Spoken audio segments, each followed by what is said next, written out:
والمرسلين وعلى آله الطيبين الطاهرين وأصحابه أجمعين أما بعد أعوذ بالله من الشيطان الرجيم بسم الله الرحمن الرحيم الصلاة والسلام عليك يا رسول الله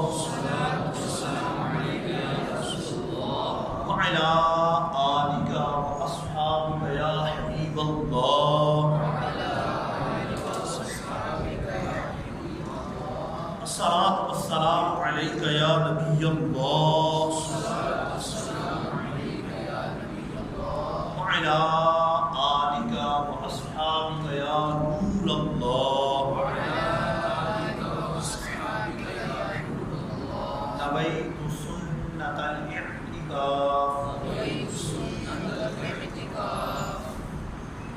سرکار دو عالم صلی اللہ علیہ وسلم نے ارشاد فرمایا من صلی علیہ صلاۃ واحدۃ صلی اللہ علیہ عشرا، جو شخص مجھ پر ایک مرتبہ درود پاک پڑھتا ہے تو اللہ عز و جل اس پر 10 بار رحمت نازل فرماتا ہے۔ ومن صلی علیہ عشرا صلی اللہ علیہ مئۃ، اور جو شخص مجھ پر 10 بار درود پاک بھیجتا ہے اللہ عز و جل اس پر 100 بار درود پاک بھیجتا ہے۔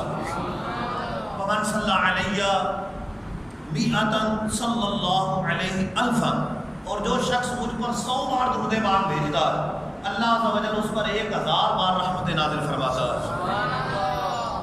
فرمایا اور جو کوئی میری محبت اور شوق کی وجہ سے اس سے بڑھ کر مجھ پر درود پاک بھیجتا ہے تو قیامت کے دن میں اس کی شفاعت کروں۔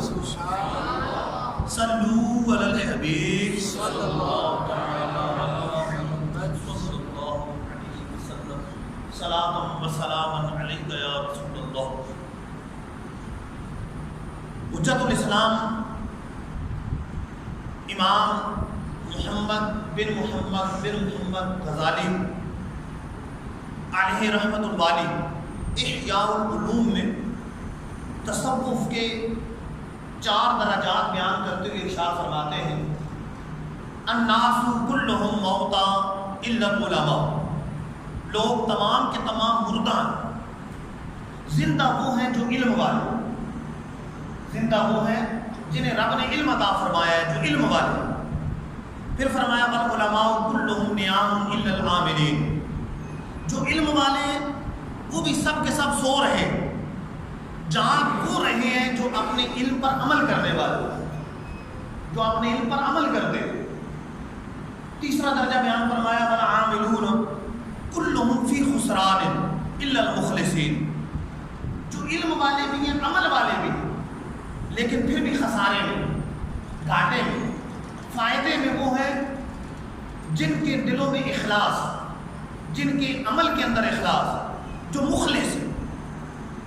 پھر آخری درجہ بیان فرمایا والمخلصون کلہم علی خطر الا الخائفین، اور جو اخلاص والے یعنی علم بھی ہے، عمل بھی ہے، اخلاص بھی ہے، وہ بھی خطرے میں، الا الخائفین، خطرے سے باہر وہ ہیں جن کے دلوں میں خوف خدا موجود، کہ علم بھی ہے، عمل بھی ہے، اخلاص بھی ہے، پھر بھی خوف خدا سے گڑ گڑا رہے ہیں، نہ جانے ہمارا انجام کیا ہوگا، ہماری آخرت کا کیا بنے گا، ہمارا خاتمہ کیسے ہوگا، ہمارا کیا بنے گا، پھر بھی خوف میں مبتلا، خوف خدا ان کے دلوں میں، جسم تھر تھرا رہے ہیں، جسم کانپ رہے ہیں، آنکھیں بہہ رہی ہیں، کیوں کہ نہ جانے میرا کیا بنے گا، دل میں خوف خدا ہے، وہ خطرے سے باہر۔ تو 4 درجات بیان فرمائے تصوف کے۔ آج کل صوفی کہلانے والے کبھی نمازیں چھوڑتے نظر آتے ہیں، صوفی کہلانے والے، اللہ کے ولی کہلانے والے لمبے لمبے بال رکھ لیتے ہیں، سال نہاتے نہیں ہیں، اور یہ ہے کہ یہ بڑے صوفی، 10 انگلیوں میں انگوٹھیاں پہن لیں، ادھر بھی انگوٹھی پہن لی، ادھر بھی انگوٹھی پہن لی۔ حالانکہ مرد کے لیے اس طرح ایک سے زیادہ انگوٹھیاں پہننا حرام، چاندی کے علاوہ انگوٹھی پہننا حرام، اور چاندی کی بھی 4.5 ماشے سے کم پہننا ضروری، 4.5 ماشے یا اس سے زیادہ پہننا حرام، گناہ۔ لیکن وہ تصوف صوفی پن اس میں سمجھتے ہیں کہ چلو انگوٹھیاں پہن لیں، ادھر بھی انگوٹھی کڑے پہن لی، کانوں کے اندر. تو یہ تصوف نہیں. امام غزالی تصوف کیا بیان فرما رہے ہیں؟ پہلا درجہ یہ ہے کہ انسان علم حاصل کرے، اس کے پاس علم ہو، اسے نماز آتی ہو، روزے کے مسائل آتے ہو، زکوٰۃ کے مسائل آتے ہو، اگر حج اس پہ فرض ہو گیا تو حج کے مسائل آتے ہو، یہ مسائل اسے پتہ ہو، حلال و حرام کے مسائل پتہ ہو، اس کا عقیدہ درست ہو اور عقیدے کے بارے میں علم ہو اسے، ان سب چیزوں کا علم اسے ہونا چاہیے. پہلا درجہ یہ بیان فرمایا. اور دوسرا درجہ یہ بیان فرمایا کہ جو علم ہے اس پہ عمل کرے، اگر عمل نہیں کر رہا تو پھر بھی وہ کامل صوفی نہیں. اور تیسرا درجہ یہ بیان فرمایا کہ علم بھی ہے، عمل بھی ہے، ریاکاری نہ ہو اس کے اندر، اخلاص کے ساتھ عمل کرنے والوں، اللہ کی رضا کے لیے عمل کرنے والوں، پیش نظر رب کی رضا رہے. اور چوتھا درجہ بیان فرمایا کہ اتنے عمل، علم، اخلاص کے باوجود خوف خدا اس کے دل میں موجود ہو، ڈرتا رہے، تکبر میں مبتلا نہ ہو کہ میرا اتنا علم ہے، میرا اتنا عمل ہے، میری اتنی نمازیں ہیں، میرے اتنے روزے ہیں، تکبر میں مبتلا نہ ہو، بلکہ خوف خدا سے ڈرتا رہے، نہ جانے میرا انجام کیا ہو، میرا خاتمہ کیا ہو. کہ حدیث پاک ہے کہ آخر جو انجام ہے وہ اس کا اعتبار خاتمے پر. خاتمہ کیسا ہو؟ خاتمے کا اعتبار، خاتمہ اچھا ہوگا تو انجام اچھا، خاتمہ اچھا نہیں ہے تو اعمال کسی کام نہیں آئے گے. انما الاعمال بالخواتم، کہ اعمال کا دار و مدار خاتمے پر. خاتمہ اچھا ہے تو ٹھیک ہے، اعمال مقبول ہے، خاتمہ اچھا نہیں ہوا تو اعمال مقبول نہیں ہے. تو اللہ کی خفیہ تدبیر سے ڈرتا ہے، اس کے دل میں خوف خدا ہو. امام غزالی نے یہ 4 درجات بیان فرمائے. آج یہی میرے بیان کا موضوع ہے. پہلا درجہ بیان فرمایا علم کا، کہ رب کے قرب کے لیے، تصوف کے لیے، صوفی بننے کے لیے علم ہونا ضروری ہے. اس لیے عقائد کی کتابوں میں آپ لوگوں نے پڑھا ہوگا کہ ولی کے لیے شرط لکھی ہے کہ وہ علم والا ہو، عالم. یا تو یہ ہے کہ علم باقاعدہ حاصل کرے، یا اس درجے تک پہنچنے سے پہلے رب تعالیٰ اس کا سینہ وسیع فرما دے، اسے علم لدنی عطا فرما دے. علم ضروری ہے. علم نہیں ہے تو اللہ کا ولی نہیں ہو سکتا. ولایت کے لیے علم ہونا ضروری ہے. نماز نہ آتی ہو تو ولی کیسے ہوگا؟ نماز کے طریقہ اسے نہیں پتا، اسے زکوٰۃ دینے کا نہیں پتا، اسے روزوں کے بارے میں مسائل نہیں پتا، وہ کیسے اللہ کا ولی ہو؟ کس طرح اللہ کا ولی ہو؟ تو پہلا درجہ یہ ہے کہ علم ہو. سرکار دو عالم صلی اللہ علیہ وسلم کی بھی حدیث پاک ہے، طلب العلم فریضۃ علی کل مسلم و مسلمہ. علم حاصل کرنا ہر مسلمان مرد و عورت پہ فرض ہے. لیکن امام غزالی فرماتے ہیں ہم سب مردہ ہیں، الناس کلہم موتى، سب مردہ ہیں. زندہ وہ ہیں جو علم والے.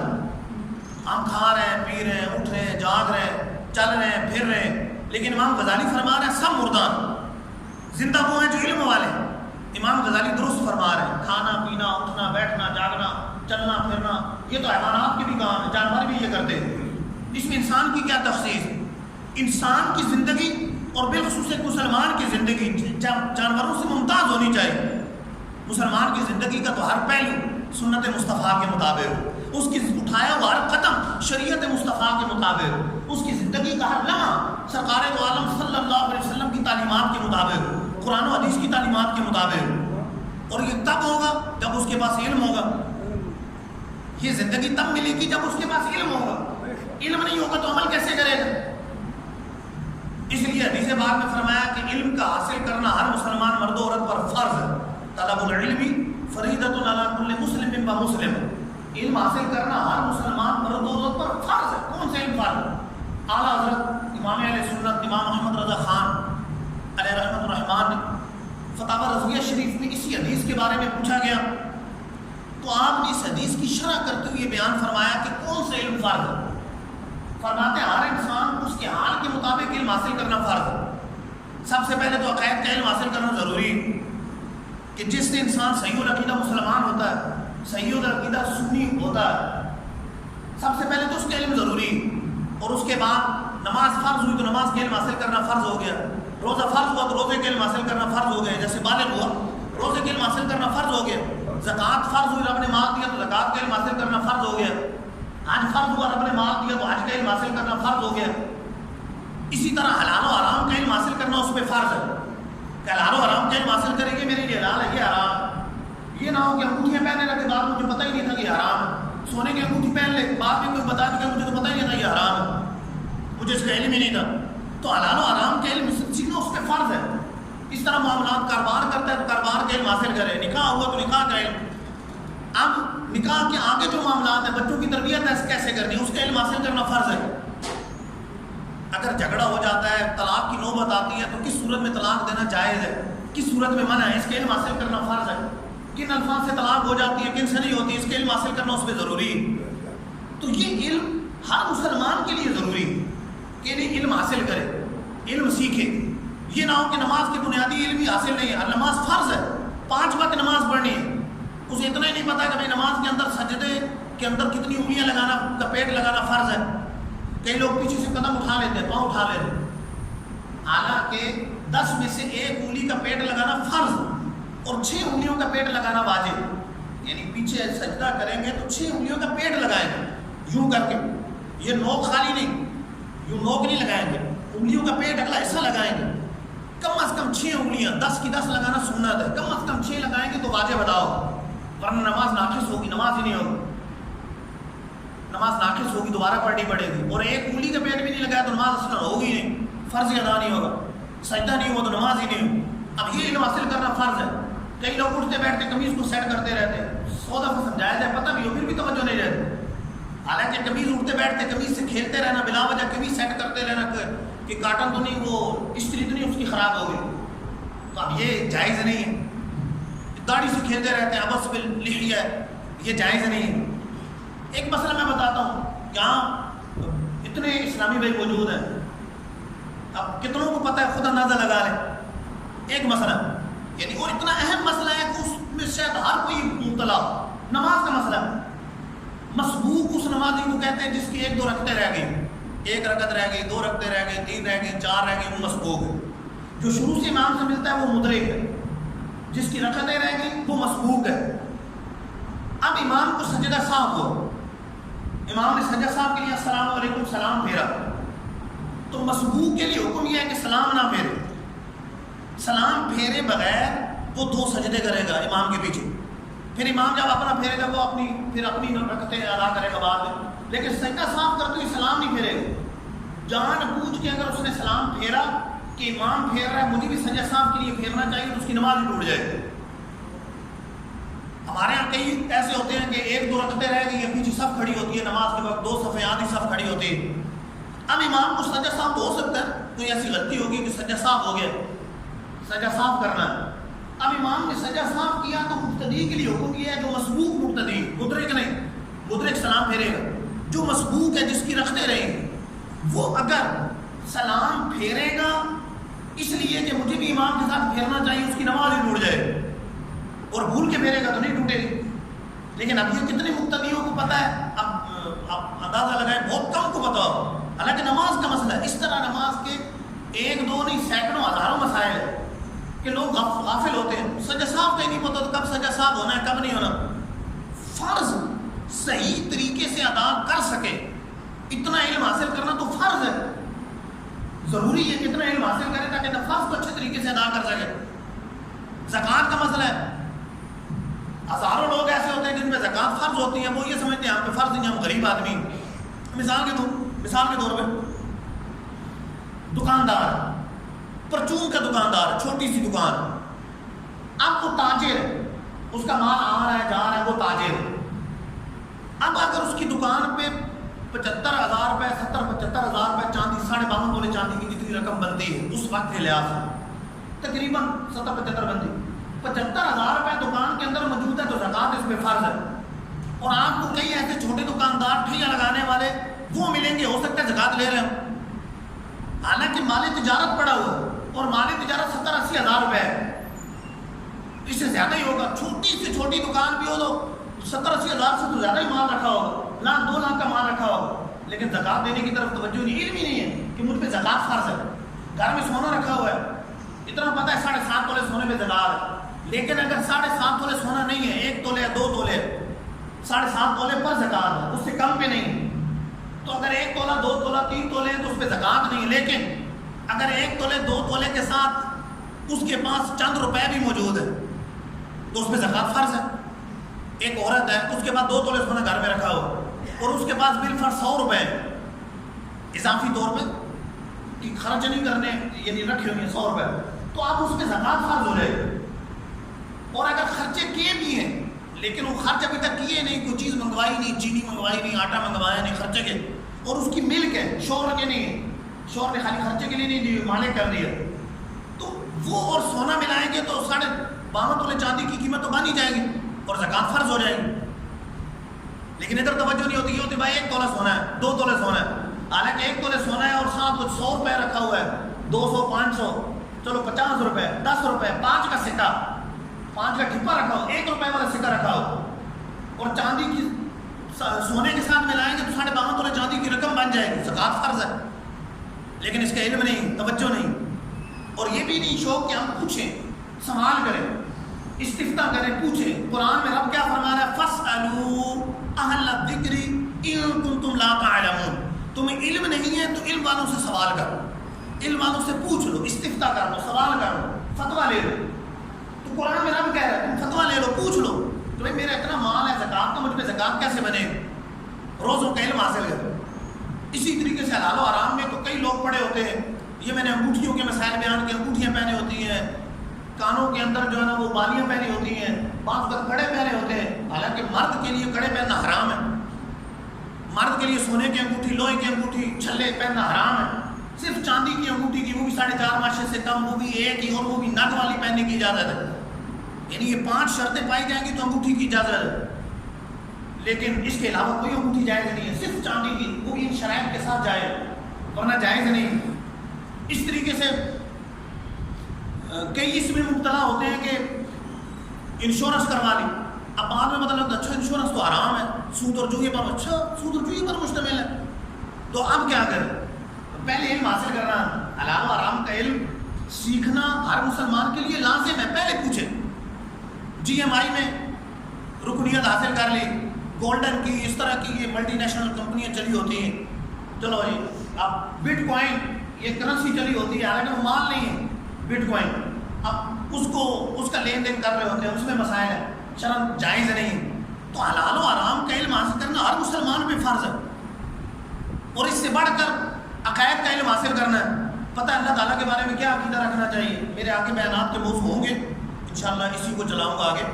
اللہ کے بارے میں کیا عقیدہ رکھنا چاہیے. اب کئی اللہ کے لیے مقام ثابت کر رہے ہوتے ہیں، لیکن اللہ کے لیے مقام ثابت کرنا کفر ہے. یہ کہنا اللہ اوپر ہے، یہ کفریہ جملہ. اللہ تعالیٰ مقام سے پاک ہے، اس پہ انشاءاللہ تو آگے بیان کروں گا.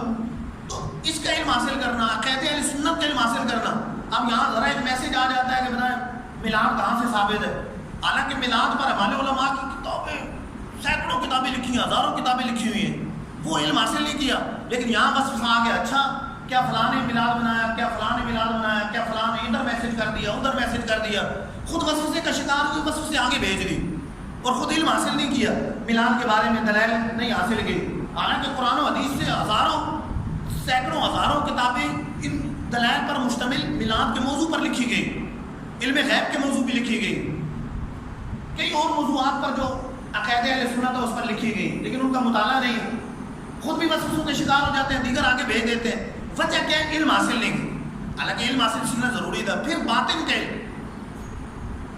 یہ شماتت کس کو کہتے ہیں، حسد کس کو کہتے ہیں، بے صبری کب کہلاتی ہے، مایوسی کب حرام ہے، یعنی جو باطنی اور بدگمانی کب حرام ہے، کب بدگمانی کرنا جائز نہیں ہے، حسن احسان کرنا کب فرض ہے، غیبت چغلی کے بارے میں علم حاصل کرنا کب غیبت ہو جاتی ہے، کب چغلی ہو جاتی ہے، اس کے مسائل کیا ہیں، ان کا علم حاصل کرنا. توجہ نہیں. علم ہم نے کس کو علم بنا رکھا ہے؟ پہلیوں کو. اچھا یہ بتاؤ فلاں کے نانا کا نام کیا ہے، فلاں کے دادا کا نام کیا ہے. اچھا یہ بتاؤ کہ جو ہے نا یہ 5 حرفی کلمہ ہے، میم سے شروع ہوتا ہے، قرآن پاک میں اتنی مرتبہ آیا ہے، بتاؤ وہ کون سا کلمہ ہے. اب سارے کو ڈھونڈ رہے ہیں کون سا کلمہ ہے، کون سا کلمہ ہے، کیا ہے. حالانکہ یہ سوال ضرور، یہ علم حاصل کرنا فرض نہیں، یہ علم حاصل کرنا فرض نہیں. اور ایک تو مجھے بتا رہا تھا کہ میں ایک عالم بتا رہا تھا کہ نماز کے لیے آ رہا تھا تو ایک بندہ مل گیا، کہنے لگا مسئلہ پوچھنا ہے. میں نے کہا پوچھو. تو کہنے لگا، میں نے کہا بعد میں پوچھ لینا نماز کے بعد. کہہ رہے نہیں جلدی پوچھو. کہہ رہے فرعون کی نانی کا نام کیا. اب فرعون کی نانی کا نام کیوں پوچھنا ہے، اس کے سے کیا تعلق ہے، اس سے کیا اس کا معاملہ ہے. تو ایک فضول قسم کے سوالات جو پہلیاں ہیں، بجھارتے ہیں، اقلوتے ہیں، جن کا کوئی مقصد ہی نہیں ہے. سامنے والے کو زج کرنا مقصد، سامنے والے کو دبانے کا مقصد ہے کہ تمہیں اس کا علم نہیں، تمہیں یہ پتہ کوئی نہیں. اچھا تمہیں یہ بھی نہیں پتہ، تمہیں یہ بھی نہیں پتہ. حالانکہ وہ علم نہیں ہے، جسٹ ایک معلومات ہے. یعنی ایک فلاں ہمارے چیز میں کے بارے میں معلومات ہے، فلاں چیز کے بارے میں معلومات ہے. تو یہ معلومات حاصل کرنا یہ فرض نہیں ہے، فرض یہ علم عقائد کے بارے میں کہ صحیح العقیدہ مسلمان ہو سکے، یہ علم حاصل کرنا ضروری ہے. نماز، روزے، حج، زکوٰۃ کے بارے میں علم حاصل کرنا ضروری ہے. حلال و حرام کے بارے میں علم حاصل کرنا ضروری ہے. قصب حلال کے بارے میں، کب میرا پیسہ حلال ہوگا کب حرام ہوگا. کسی کے یہاں نوکری کرتا ہے تو اب نوکری کی کتنی ڈیوٹی کرے گا اور کیسے ڈیوٹی کرے گا تو اس کی تنخواہ حلال ہوگی. ہمارے سرکاری نوکری کو ترجیح دیتے ہیں. کیوں ترجیح دے رہے ہیں؟ اس لیے کہ 5 بجے تک ڈیوٹی ہے، 1 بجے واپس آ جائے، کوئی پوچھنے والا نہیں ہے. اچھا حاضری لگا دی، نہیں جانا. حالانکہ اپنی اولاد کو وہ حرام مال کھلا رہا ہے، خبیث مال کھلا رہا ہے، حرام سے پرورش کر رہا ہے. اور حدیث پاک ہے، سرکار دو عالم صلی اللہ علیہ وسلم نے ارشاد فرمایا کہ جو جسم حرام مال سے پتہ پڑا ہے وہ جہنم کے زیادہ لائق ہے. اور حدیثوں میں آتا ہے کہ حرام لقمہ ایک پیٹ میں جاتا ہے تو زمین و آسمان کے فرشتے لعنت بھیجتے ہیں جب تک وہ پیٹ میں رہتا ہے. زمین و آسمان کے فرشتے لعنت بھیجتے ہیں، اسی حالت میں مر گیا تو جہنم میں جائے. اتنی سخت وعیدیں موجود، لیکن ہمیں اس کا علم ہی نہیں ہے. نوکری وہ کرنی ہے کہ جہاں پر ڈنڈی مار سکے. رشوت، کس کو رشوت کہتے ہیں؟ اچھا جی وہ افیسر صاحب گئے ہیں تو فلاں نے آموں کی پیٹیاں بھجوا دی ہیں، فلاں نے جو ہے نا مرغیاں بھجوا دی ہیں، فلاں نے انڈے بھجوا دیے، دیسی انڈے بھجوا، دیسی گھی آ رہا ہے. حالانکہ افیسر ادھر جا رہا ہے اور لوگ اس طور پہ دے رہے ہیں کہ اپنا کام نکلوانے کے لیے، اپنا کام نکلوانے کے لیے لے رہے ہیں تو یہ رشوت بنے گا. اور یہ اس لیے لے رہے ہیں، اسے پتہ ہے کہ میں افیسر ہوں، چاہے کسی محکمے کا افیسر کوئی بھی، اسے پتہ ہے کہ وہ میرے ماتحت ہے، مجھے دے رہے ہیں، یا میری چلتی ہے، میں ان کے کام نکلوا سکتا ہوں، ان کے کام بنا سکتا ہوں. اب وہ پیسے دے رہے ہیں، چاہے پیسے دے رہے ہیں، چاہے مرغیاں دے رہے ہیں، چاہے انڈے دے رہے ہیں، اور چاہے وہ آموں کی پیٹیاں دے رہے ہیں، چاہے وہ دیسی گھی دے رہے ہیں، چاہے کچھ دے رہے ہیں، وہ رشوت میں آئے گا. لیکن اس کا علم ضروری ہے کہ کب رشوت بنے گا، کب رشوت نہیں بنے گا. کسی پہ ہم نہیں بنا سکتے، کسی پہ تھوپ نہیں سکتے کہ وہ رشوت ہی کھا رہا ہے، لیکن خود تو علم حاصل کر سکتے ہیں نا کہ میرے لیے یہ جائز ہے کہ نہیں، میرے لیے حلال ہے کہ نہیں ہے. اپنی اپنی اصطلاحیں رکھی ہوئی ہیں، ذرا چائے پانی دیجیے گا، چائے پانی. اب چائے پانی لے رہے ہیں کہ رشوت لے رہے ہیں، کیا اس کو نام دیں؟ چائے پانی. چائے پانی کے نام پہ لیں یا مٹھائی کے نام پہ لیں؟ مٹھائی کے نام پہ لیں. رشوت ہے تو وہ رشوت ہی. اور حدیث پاک ہے الراشی والمرتشی کلاہما فی النار، رشوت لینے والا دینے والا دونوں جہنم کے اندر. محکموں کا حال آپ کے سامنے ہی ہے، یعنی کوئی فائل ادھر سے ادھر اٹھتی نہیں ہے جب تک پیسے نہ دیں، جب تک ان کی جیب گرم نہ کرے، ان کی مٹھی گرم نہ کرے، تب تک نہیں ہوتا. لیکن علم تو کہ یہ غلط ہے، کہ یہ ایسے ہوتا ہے، علم نہیں ہے. اگر علم ہوتا تو ہو سکتا ہے کہ اس سے بچنے کی کوشش کرتے، اپنے طور پہ صحیح کر رہے ہیں، بس ہم ٹھیک کر رہے ہیں. لیکن حقیقت کے اندر وہ خلاف شرع، حقیقت کے اندر وہ حرام ہے، حقیقت کے اندر وہ گناہ ہے. تو اس لیے حضور فرما رہے ہیں، ہمارے آقا فرما رہے ہیں، نبی کریم فرما رہے ہیں، طلب العلم فریضۃ علی کل مسلم و مسلمۃ، علم حاصل کرنا ہر مسلمان مرد و عورت پر فرض ہے. قبر عقاری ہو جائے گی، یہ تب پتہ چلے گا کہ جب اس کا علم حاصل کرے گا. تو حلال و حرام کا علم حاصل کرنا یہ ہر مسلمان مرد و عورت پر فرض ہے، لازم ہے، اس کا علم حاصل کریں. تو یہ فرض علوم ہے. اس لیے امام غزالی کیا فرما رہے ہیں؟ الناس کلهم موتى الا العلماء، لوگ تمام کے تمام مردہ، زندہ وہ ہیں جو علم والے، جنہیں رب نے علم عطا فرمایا. اس لیے اگرچہ ہم جاگ رہے ہیں، سو رہے ہیں، اٹھ رہے ہیں، بیٹھ رہے ہیں، لیکن یہ کام تو جانور بھی کرتے ہیں. انسان کی زندگی اور بالخصوص مسلمان کی زندگی عام جانوروں سے ممتاز ہونی چاہیے، جدا ہونی چاہیے. مسلمان کی زندگی تو شریعت کے مطابق، مسلمان کی زندگی قرآن و حدیث کے مطابق، اور وہ تب ہوگی جب اس کا علم ہوگا. اور علم کیسے حاصل ہوگا؟ یا تو کتب بینی سے، یا باقاعدہ کسی استاد سے، خود کتابیں پڑھنے سے. نماز کے بارے میں بھی کتابیں مل جاتی ہیں، مستند علماء کی کتابیں مل جاتی ہیں جو نماز کے بارے میں ہم پڑھیں، روزوں کے بارے میں مل جاتی ہیں، زکوٰۃ کے بارے میں مل جاتی ہیں. اتنی کہانیاں اور ڈائجسٹ اور فلمیں ڈرامے پڑھتے بھی ہیں، دیکھتے بھی ہیں. یعنی ڈائجسٹ وغیرہ کہانیاں پڑھتے ہیں، فلمیں ڈرامے دیکھتے ہیں، اتنا وقت صرف کرتے ہیں، تو کیا نماز کے بارے میں کتاب نہیں پڑھ سکتے؟ کوئی مستند کتاب نماز کے بارے میں، روزوں کے بارے میں، زکوٰۃ کے بارے میں پڑھ لیں. نہیں سمجھ آتا تو نماز سے پوچھ لیں. اور جو مسئلہ نہیں سمجھ آ رہا، قرآن کہہ رہا ہے فَاسْأَلُوا أَهْلَ الذِّكْرِ إِن كُنتُمْ لَا تَعْلَمُونَ، علم نہیں ہے تو علم والوں سے پوچھ لو، سوال کر لو، ان سے پوچھ لیں. پھر افواہ رجال سے بھی علم حاصل ہوتا ہے، علماء سے سن کر بھی علم حاصل ہوتا ہے، سن کر علم حاصل کرتے ہیں. لیکن سننا ان کو ہے کہ جن سے واقعی علم حاصل ہو. یہ نہ ہو کہ آپس میں بیٹھ کر بحثیں کرتے رہے، اچھا فلاں کیوں ہے، اچھا فلاں کیوں ہے. دیکھیں ہر بندہ اپنے شعبے میں کلام کرتا. عام طور پہ آپ نے اگر کالج، یونیورسٹی یا اسکول وغیرہ بھی دیکھے ہو تو جو فزکس پڑھانے والا ہے وہ فزکس پہ کلام ہی کرے گا. اگر وہ انگلش کا بھی لے کر جائیں گے سوال، میتھ کا سوال لے کے جائیں گے، کیمسٹری کا سوال لے کے جائیں گے، تو وہ کہے گا بھائی میرا مضمون نہیں ہے، میرا سبجیکٹ نہیں ہے، میں اس پہ کلام نہیں کرتا. وہاں تو یہ کہہ رہے ہیں میرا سبجیکٹ نہیں ہے، لیکن دین کی بات آئے گی اگرچہ اس کا سبجیکٹ نہیں ہے لیکن وہ عرضہ سرائی کرے گا، اس کے اوپر کلام کرے گا. اچھا یہ کیوں ہے، اچھا چاند کیوں نہیں نظر آیا، اچھا یہ کیوں ہو گیا، اچھا وہ کیوں ہو گیا، وہ کرے گا. یہ نہیں کہ علماء سے استفتاء کرے، پوچھ لے. جو علماء اہل سنت ہے، جو اس کے نزدیک مستند ہے، دارالفتہ ہے، وہاں سے استفتاء کر لے، سوال کر لے، پوچھ لے وجہ کیا بنی، اس مسئلے کا جواب کیا ہے، اس کا حل کیا ہے. یہ نہیں ہے کہ کئی ایسے ہوتے ہیں بیوی کو طلاق 3 دے دی، گلی میں جا کر محلے سے کسی بڑے بوڑھے سے پوچھ لیا اور کہا چلو 60 مسکینوں کو کھانا کھلا. حالانکہ قرآن کہہ رہا ہے فَإِن طَلَّقَهَا، تیسری طلاق دے دی، فَلَا تَحِلُّ لَهُ مِن بَعْدُ، اب بیوی حلال نہیں ہوگی، حَتَّى تَنكِحَ زَوْجًا غَيْرَهُ، جب تک وہ کسی اور سے نکاح نہ کرے. قرآن کہہ رہا ہے، یعنی یہ کوئی انسانی کلام نہیں ہے، قرآن کی آیت ہے. پہلے اب طلاق مرتان 2 طلاقوں کا ذکر ہے اور پھر کچھ فاصلے پر یہ فرمایا فَإِن طَلَّقَهَا، تیسری طلاق دے دی تو یہ حکم ہو جائے.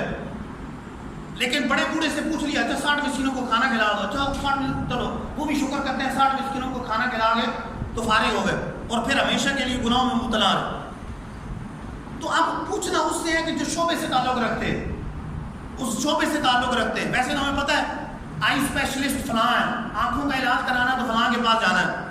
اچھا فلاں شعبے کا اسپیشلسٹ فلاں ہے، کپڑے کہاں اچھے سلتے ہیں، کپڑے فلاں جگہ سے اچھے سلتے ہیں. اور یہاں تک یہ بھی پتہ ہوتا ہے سموسے فلاں جگہ سے اچھے ملتے ہیں، دہی بھلے فلاں جگہ سے اچھے ملتے ہیں، اور جوس فلاں جگہ سے اچھا ملتا ہے. یہ ساری باتیں پتہ ہے. اور یہ نہیں پتہ کہ سوال کس سے کرنا ہے، مسائل کس سے پوچھنے ہیں، کس سے استفتاء کرنا ہے.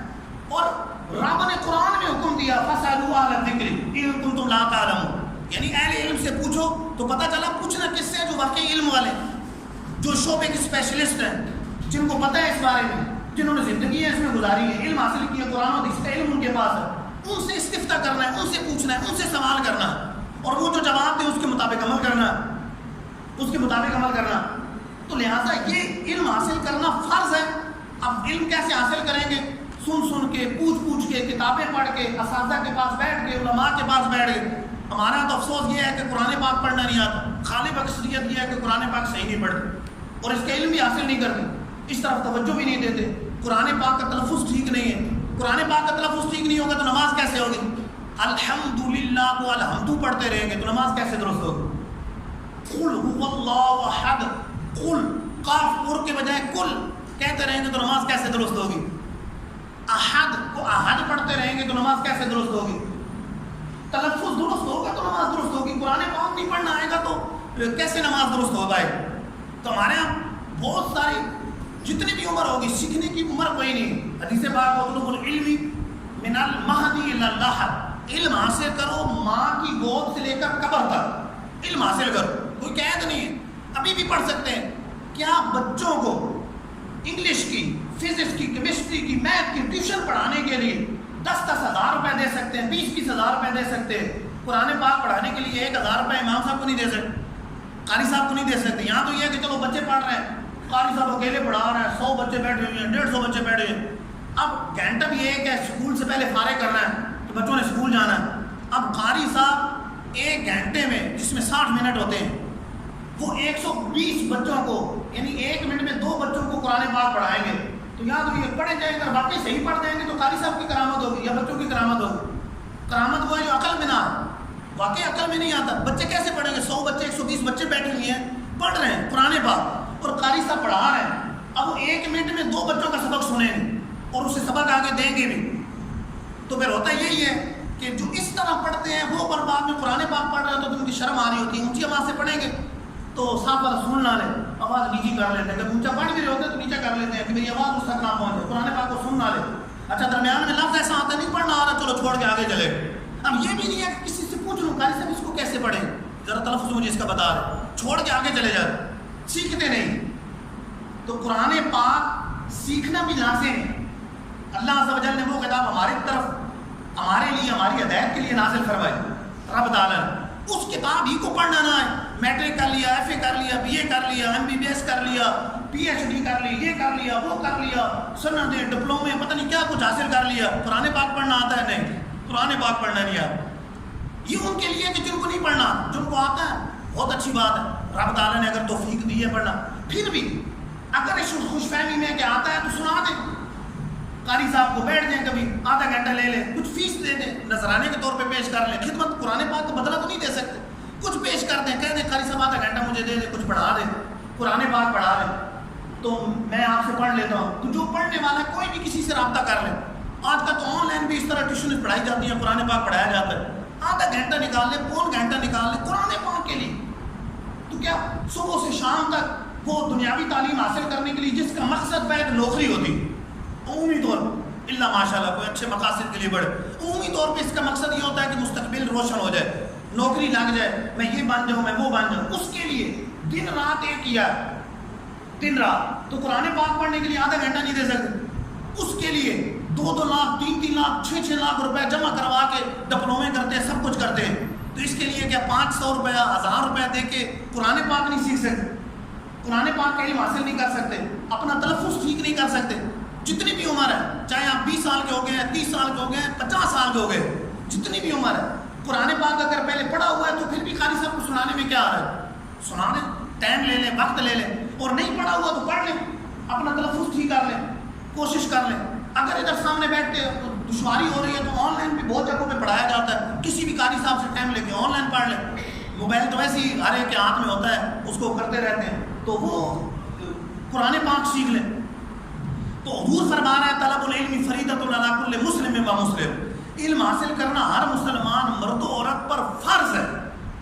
تو یہی علم فرض ہے قرآن مجید کا، کہ قرآن مجید صحیح پڑھنا آ جائے تاکہ نماز درست ہو سکے. سورہ فاتحہ قرآن پاک کیسا ہے، آگے سورہ اخلاص اگر پڑھنی ہے یا کوئی سورت پڑھنی ہے قرآن پاک کیسا ہے، وہ تلفظ درست ہو جائے، عقیدہ درست ہو جائے، اس کے بارے میں علم حاصل کریں، نماز کے مسائل کے بارے میں علم حاصل کریں، روزے کے مسائل کے بارے میں علم حاصل کریں، ان سب چیزوں کا علم حاصل کریں. یہ علم حاصل کرنا فرض ہے. پہلیاں فرض نہیں، دنیاوی تعلیم فرض نہیں، جائز ہے. اگر شریعت کے دائرے میں رہ کر کوئی حاصل کرے تو جائز ہے دنیاوی تعلیم. کوئی ہنر بھی تو سیکھ سکتے ہیں کمانے کھانے کے لیے، کوئی مسئلہ نہیں ہے، دنیاوی تعلیم بھی جائز. لیکن جس علم کے فضائل وارد ہوئے ہیں وہ یہ قرآن و حدیث کا علم ہے، وہ نماز روزے کا علم ہے، وہ زکوٰۃ حج کا علم ہے، وہ یہی شریعت کا علم ہے کہ میں کاروبار کیسے کروں، میں یہ معاملہ کیسے کروں.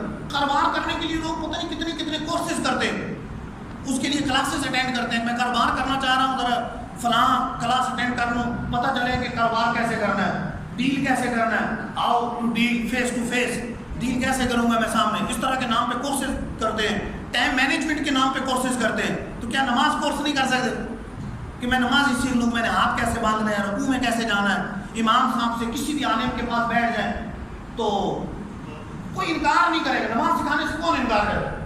یعنی ہاتھ کہاں باندھنے ہیں، رکوع کیسے کرنا ہے میرا آپ دیکھ لیں، چیک کر لیں. کسی کو بلکہ وضو اپنا دکھا دیں کہ میں وضو کرتا ہوں، آپ چیک فرما لیں. حسنین کریمین رضی اللہ تعالیٰ عنہ ایک مرتبہ وضو کر رہے ہیں، دیکھا کہ ایک بزرگ آدمی وضو کر رہے ہیں اور وضو ان کا غلط ہے. ایک بزرگ وضو کر رہے ہیں، وہ ذرا بڑی عمر ہے تو علم کسی چیز کے بارے میں نہیں ہوگا، کچھ وضو میں غلطی کر رہے ہیں. تو حسنین کریمین دونوں گئے کہ اپنا بزرگوں سے کہنے لگے کہ عرض ہے کہ ہم دونوں بھائیوں کا وضو چیک کر لیں، ہم وضو کر کے دکھاتے ہیں، کوئی غلطی ہو تو بتا دیجیے. ان بزرگوں نے دونوں کا وضو دیکھا تو سمجھ گئے کہ یہ حسنین کریمین کے وضو میں کوئی غلطی نہیں ہے، میرے وضو میں غلطی. انہوں نے ان کا وضو دیکھ کر، حسنین کریمین کا وضو دیکھ کر اپنا وضو درست کر لیا. ان بزرگوں نے وضو درست کر لیا. حسنین کریمین یہ نہیں کہا کہ ہم آپ کو سکھا رہے ہیں، کہتے ہیں وضو ذرا ہمارا چیک کر لیں. وضو چیک کیا تو اپنا وضو درست کر لیے ان بزرگوں نے. تو یہ بھی سکھانے کا ایک انداز ہے. اور ان بزرگوں کا بھی جذبہ کہ سیکھ لیا، اور حسنین کریمین کا جذبہ کہ اس طرح عاجزی کرتے ہوئے کہا کہ ہمارا چیک کرے، تو ان کو سکھا دی. تو بہرحال سیکھنے کا اور سکھانے کا جذبہ ہونا چاہیے، کوئی منع نہیں کرے گا. اللہ عز و جل ہمیں علم نافع عطا فرمائے، علم سیکھنے کا جذبہ عطا فرمائے کہ ہم علم سیکھیں جو ہم پر فرض ہے. تو فرض علوم کی مختصر فہرست اگر بنائیں تو یہ ہے کہ عقائد کا علم حاصل کرنا، اللہ تعالیٰ کے بارے میں، انبیاء علیہ السلام کے بارے میں، آخرت کے بارے میں، فرشتوں کے بارے میں، جنت دوزخ کے بارے میں علم حاصل کرنا ضروری ہے کہ ہمارا کیا عقیدہ ہونا چاہیے. اسی طرح نماز کے بارے میں، روزے کے بارے میں، حج کے بارے میں، حج اگر فرض ہے اللہ نے مال دیا ہے، زکوٰۃ کے بارے میں اگر فرض ہے رب نے مال دیا ہے. اسی طریقے سے حلال و حرام کے بارے میں، اجارے کے بارے میں، بیع و شرع، خرید و فروخت کے بارے میں علم حاصل کرنا ضروری ہے.